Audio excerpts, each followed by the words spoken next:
certeza não queremos ser uma nação socialista. Isso aqui não é a Dinamarca, isso aqui não é a Finlândia, isso aqui não é a Suécia, isso aqui são os Estados Unidos da América. Você chega nessas fronteiras com a visão, a fantasia e a paixão de que aqui eu posso conquistar qualquer coisa. Eu não quero ser como todo mundo, eu quero ser único. É disso que se trata aqui na América. Isso não é discutido o suficiente quando o assunto são os socialistas. Porque eles estão convencendo as pessoas de que, em vez dos indivíduos serem o problema, em vez dos lobistas serem o problema, eles estão tentando convencer você de que a América é o problema, enquanto eles estão aqui lucrando com o sistema americano. E os democratas, com sua postura covarde, fraca e medíocre, estão permitindo que isso aconteça. Sim, estão, mas acho que não tem escolha agora. Esse é o monstro que criaram. Eles fizeram a cama e agora precisam deitar nela. Eles deixaram isso piorar no partido deles. Eles mimaram isso, eles apoiaram isso. Agora isso os assombra novamente. Honestamente, não vejo saída para eles. Quero falar sobre esse vídeo do co-presidente do DSA, Gustavo Gordio. Provavelmente estou pronunciando errado.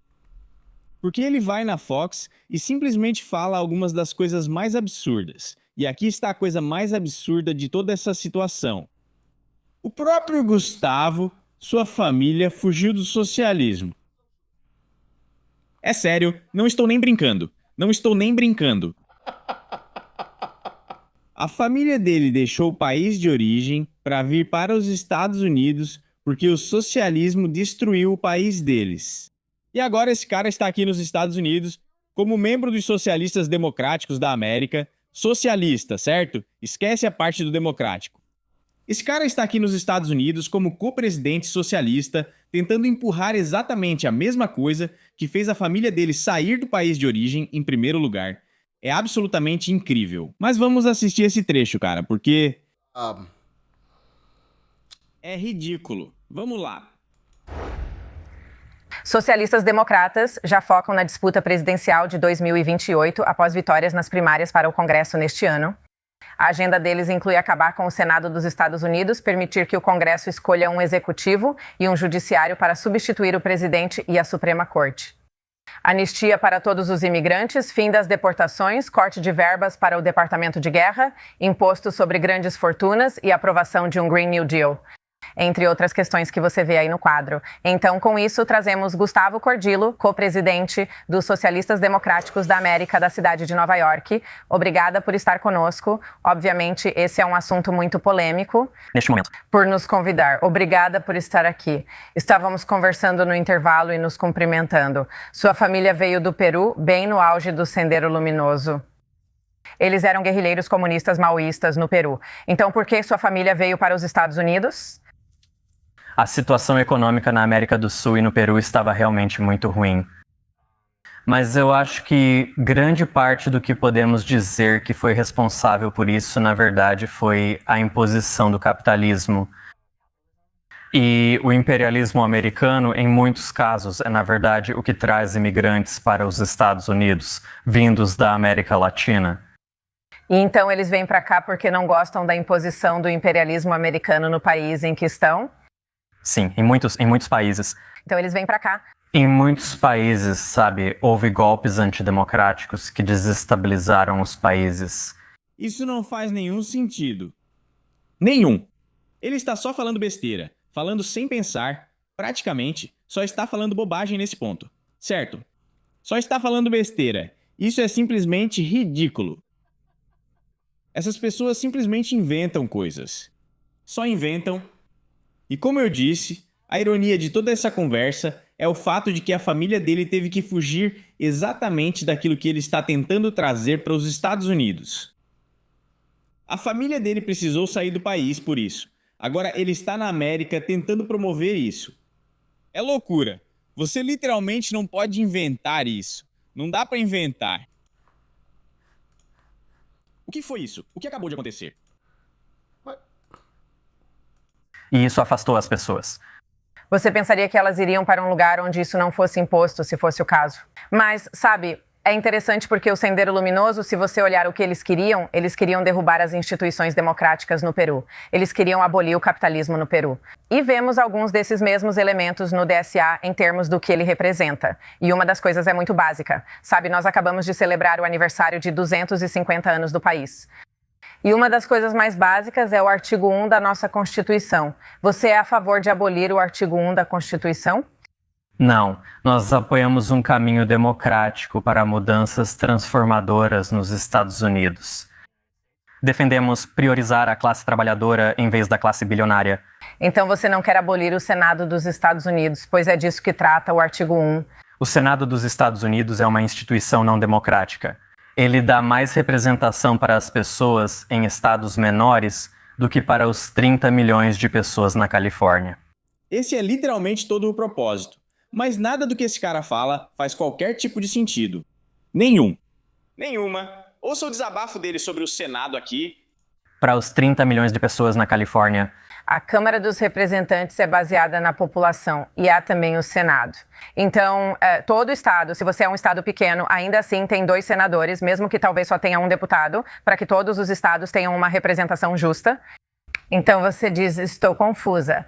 quando você pergunta para americanos comuns, sim, se o Congresso e o Senado, Mudando o foco.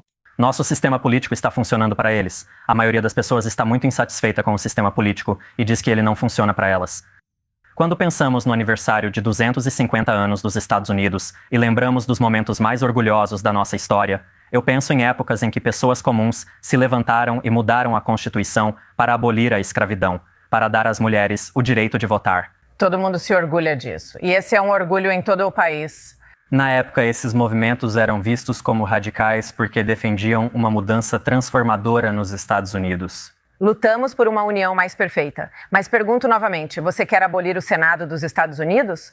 Porque você disse que aprova o artigo 1, mas depois disse que não acha que o Senado funciona.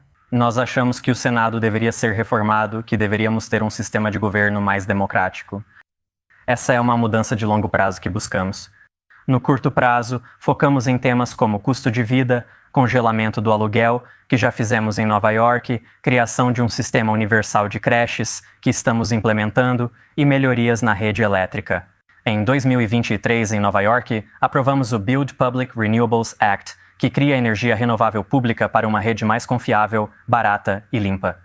Essas são nossas demandas de curto prazo, mas também temos um horizonte de longo prazo, onde queremos democratizar nosso governo.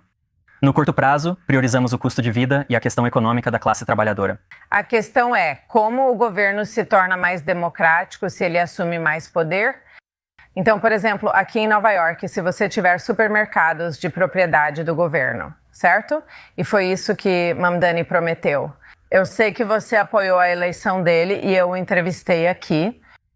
Então, até agora, eles começaram a construir apenas um supermercado. Vai custar 30 milhões de dólares para construir um supermercado. Em que mundo faz sentido construir um supermercado de 30 milhões de dólares e colocar pressão competitiva nas bodegas que já existem no bairro? Acho que o que vimos na campanha para prefeito foi que o prefeito conseguiu construir um movimento que inspirou as pessoas a acreditar que poderíamos ter um governo que trabalha para as pessoas comuns, que realmente responde à classe trabalhadora. Inspiração é ótimo, mas se você é o dono da bodega, como se sentiria se o governo abrisse um grande supermercado bem ao lado da sua bodega? Se um supermercado de propriedade pública que reduz os preços no bairro for suficiente para tirar alguém do negócio, então talvez essa pessoa nem devesse estar nesse ramo para começo de conversa. Interessante. Vamos refletir e considerar o quadro geral, ouvindo o que Marco Rubio diz, já que sua família veio de Cuba. Você mencionou que a sua veio do Peru. Ele não quer saber de presidente socialista, socialista democrático ou comunista nos Estados Unidos. Ele pode concorrer contra um de seus candidatos em 2028. Vamos analisar. Uma das críticas que às vezes você ouve sobre o comunismo, por exemplo, é que ele parece bom na teoria, mas nunca funciona na prática. Isso, na verdade, não é verdade. O comunismo não soa bem nem na teoria. O mundo que ele imagina para todos nós é pequeno, achatado, cinza, sem nada de excepcional, esvaziado de tudo que é bom e nobre na alma humana. Qual é a sua resposta para isso? Gustavo, eu diria que estamos buscando, quando olhamos para fora, nos inspirar em governos estrangeiros. Estamos olhando para países como Noruega, Suécia, cidades como Viena, que realmente criaram moradia acessível para todos, sob governos socialistas. Todos eles têm economias capitalistas muito ativas. Eu ia dizer isso. Isso não é socialismo. Isso não é socialismo. Esse é o exemplo ao qual eles sempre recorrem. Na verdade, acho que fiz um vídeo sobre isso há alguns anos, na verdade, onde um dos funcionários do governo veio a público e confirmou que não temos socialismo. Não sei por que chamam assim, então se lembrarem, me avisem. Mas eu acredito que foi um daqueles países tipo a Dinamarca ou algo assim. Ele diz que não sabe o motivo. As pessoas falam que temos um sistema socialista. Quero dizer, a gente paga muitos impostos, mas não é socialismo, sabe? Poxa, eu não consigo lembrar, mas se você lembrar, me avisa nos comentários.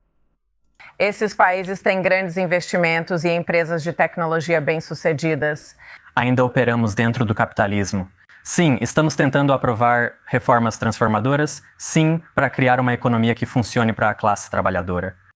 E já vimos isso acontecer na história na Suécia e na Noruega, e mesmo nesses países, uma parte muito grande da economia é de propriedade pública. Esse é o sistema que queremos trazer, por exemplo, para o sistema de eletricidade aqui nos Estados Unidos. Acreditamos que o governo deveria ter mais participação na gestão da rede elétrica, e a maioria dos eleitores concorda. 25% da geração de energia aqui em Nova York é de propriedade pública. Sim, é a energia mais acessível. A Autoridade de Energia de Nova York sempre existiu. Meu avô integrou a Autoridade de Energia de Nova York há muitos anos, então acredito que há um papel público nisso. Mas aí você olha para esses projetos de parques eólicos que ficaram, caríssimos, completamente inacessíveis. E eles basicamente tiveram que cancelar todos esses parques eólicos porque não conseguiam pagar para construí-las. E também porque não passaram pelo processo ambiental para provar que não iriam prejudicar o oceano. Esses parques eólicos estavam sendo construídos por empresas privadas em parcerias público-privadas que precisam de lucro. E é quando estamos dando para grandes desenvolvedores privados uma fatia cada vez maior em cada projeto. Mas você acha que esses construtores têm experiência e entendimento do negócio? Qual parte do governo é realmente incrível em criar uma indústria ou negócio muito eficiente e bem administrado? Então me diga, o quê? O que você pode apontar? A Autoridade de Energia de Nova York, que você mencionou, é uma agência tão bem administrada que gerencia a geração em grande escala na cidade de Nova York.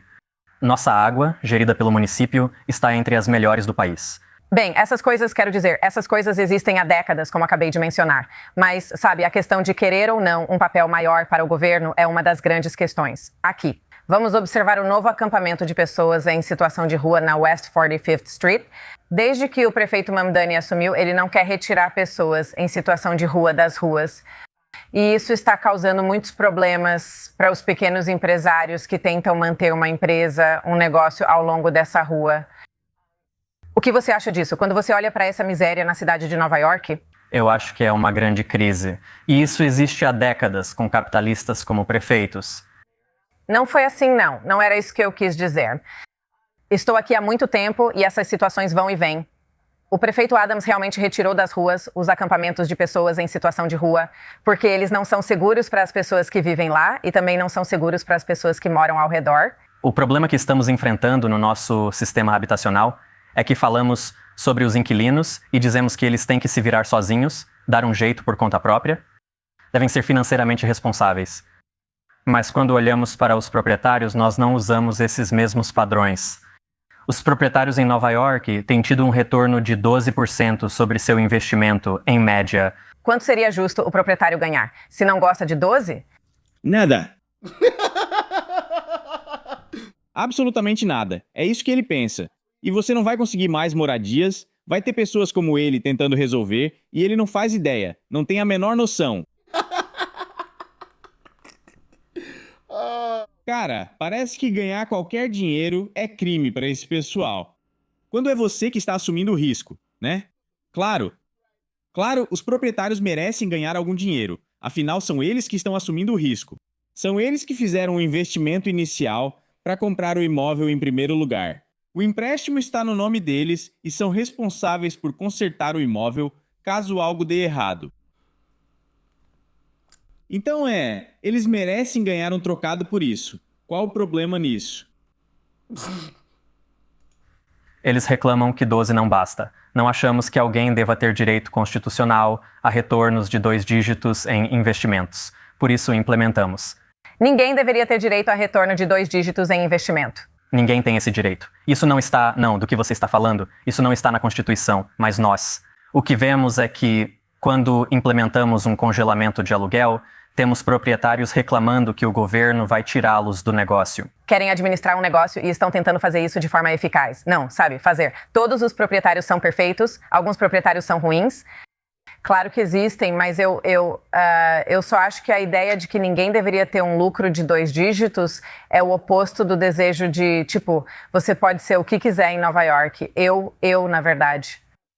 E isso vai para uma questão de algo que você mencionou, você chamou a comissária de polícia, uma herdeira de uma família bilionária, a família Tisch, Jessica Tisch. E eu só quero, sabe, ela está servindo a cidade, obviamente ela não precisa trabalhar, ela vem de uma família muito bem sucedida. Eles eram imigrantes da Ucrânia e da Polônia e compraram um hotel decadente em Nova Jersey. Conseguiram superar, lucrar, criar um negócio e ter sucesso. Mas ela optou por supervisionar o código policial. Eu dei uma entrevista recentemente sobre o corte de verbas da polícia e os 2 policiais heróis que salvaram uma mulher que queria tirar a própria vida na ponte do Brooklyn. E isso me fez pensar sobre essa questão de que precisamos de mais profissionais de saúde mental do que policiais e que deveríamos ter menos policiais. E eu só quero te mostrar esse trecho rápido e ouvir sua reação sobre isso. Eles querem cortar o financiamento da polícia. Você não pode ter lucros de 2 dígitos, então vamos te taxar muito. Isso está causando um êxodo em massa de Nova York. E eu acabei de falar sobre isso outro dia. Eu não sei. Agora todos os dias se misturam, eu nem sei. Talvez tenha sido semana passada, foi isso. Foi recentemente, relativamente recente, quando eu falei e mostrei pra vocês que está acontecendo um êxodo em massa de Nova York. Adivinha pra onde eles vão? Não é para outro estado azul, e sim para os estados vermelhos. Então, o que você tem é uma situação onde a cidade de Nova York perdeu. Eu quero dizer que foi um número alto. Eu não consigo lembrar, eu não lembro o número exato, mas eles perderam uma quantia enorme, uma quantidade enorme de dinheiro, certo? E então, quando você tem alguém como Zohran Mamdani, e esse co-presidente do DSA que querem avançar. Socialismo é tudo de graça. Isso, aquilo. Quando você está perdendo justamente as pessoas que deveriam pagar a maior parte dos impostos, porque está ficando ganancioso, como é que vai pagar por esses programas? Alguém precisa pagar por isso. Sei que pessoas como ele acham que tudo deve ser de graça e pode ser criado do nada, mas não é assim. Eu garanto mesmo. Ninguém vai trabalhar de graça. Isso não vai acontecer. Boa sorte, sabe do que estou falando, e é isso. Sua única aposta é conseguir que as pessoas apareçam para trabalhar de graça, e isso não vai acontecer, não vai mesmo. Então, sabe, sinceramente, eu acho que a gente deveria dar Nova York e Califórnia para os esquerdistas e dizer para eles deixarem a gente em paz. Então a gente vai retomar essa conversa em 10 anos. Quando Nova York estiver completamente desmoronando, o sistema de metrô vai estar um caos, provavelmente desabando. A mesma coisa com a Califórnia, tudo vai estar uma porcaria. Sabe, você entende o que eu quero dizer. Cocô espalhado pelas ruas, igual já acontece em São Francisco. Eu acredito que é isso, sabe? E aí a gente pode olhar para trás e dizer, a gente avisou que não funciona. Nós, republicanos, o resto do país, nós nos afastamos. Nós deixamos todos vocês ficarem com Nova York e Califórnia e olha o que aconteceu com eles. Olha o que aconteceu com eles agora. Claro, provavelmente vai ter algumas pessoas como esse cara, Gustavo, que vão aparecer e dizer que é culpa dos republicanos. Culpa, porque é sempre assim. É o que eles sempre fazem, tentam apontar o dedo para outra pessoa em vez de apontar para si mesmos. Mas o que vocês acham disso, cara? O que vocês acham? Quer dizer, o quê? O que eu realmente gostaria de fazer seria mandar eles para algum lugar da Europa. Porque, sabe, a Europa é muito mais à esquerda do que a gente. Então, sinceramente, eu já disse isso antes, mas eu acho que essa seria a melhor opção. Sabe? É uma vitória, certo? Esses esquerdistas, esses socialistas, eles conseguem exatamente o que querem lá na Europa. Ou pelo menos vão estar muito mais perto disso lá na Europa. Ok. E a gente consegue o que quer aqui na América, tirar esses socialistas daqui. Assim, não precisamos lidar ou nos preocupar com essas besteiras e seguimos em frente. A gente vai prosperar por conta própria aqui na América e vamos ver quem sai por cima, sabe, daqui a 20 anos. Eu gosto dessa ideia, embora seja muito improvável de acontecer ou se concretizar, mas sabe, vai que acontece, então é só um pensamento otimista. E se não der certo, a gente pode fazer isso em uma escala menor e fazer o que eu estava falando antes, que é dar para eles Nova York e dar para eles a Califórnia. Deixem o resto de nós em paz. A gente não vai mexer com vocês e vocês não mexem com a gente, simples assim. Eu também gosto dessa ideia, sabe? Porque aí eles vão poder ver exatamente aquilo que dizem querer e dizem que é muito melhor, vão ver de perto que na verdade é horrível. É um verdadeiro inferno. Mas é isso, galera. Comentem o que acham, deixem o like e inscrevam-se se for novo. Valeu!